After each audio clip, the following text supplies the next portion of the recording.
어제 광주에 있는 아파트 신축 공사 현장에서 건물 외벽이 무너지는 사고가 벌어졌습니다. 사고 당시에 현장 작업자 가운데 현재까지 6명이 연락이 끊긴 상태입니다. 추가 붕괴 우려 속에 수색이 시작됐습니다. 일단 첫날은 별다른 소득이 없이 작업이 종료됐습니다. 현장에 나가 있는 취재기자를 연결하겠습니다. 김민성 기자.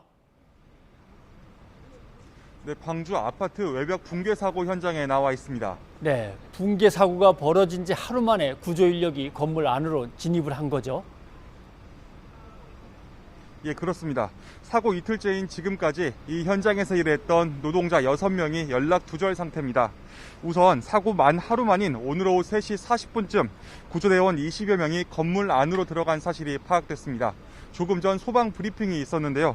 안전진단을 마친 뒤 소방은 오늘 오후 지하 1층에서 3층까지 정밀 점검을 했다고 합니다.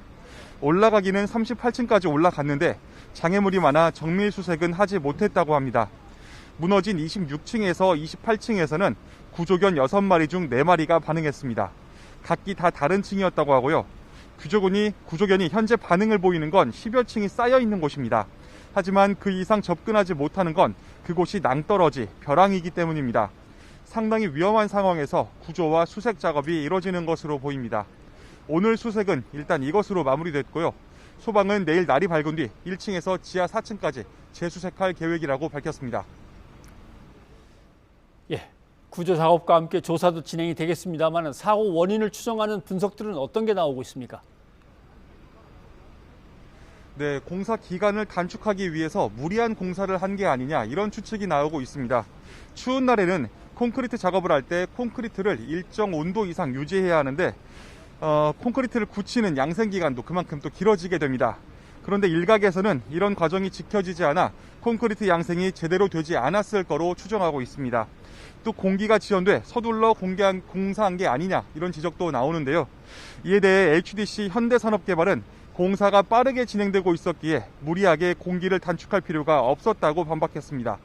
또 충분한 양생을 거치지 않았다는 주장에 대해서도 사고 발생일 기준 최소 12일에서 18일까지 충분한 양생 기간을 뒀다고 했습니다.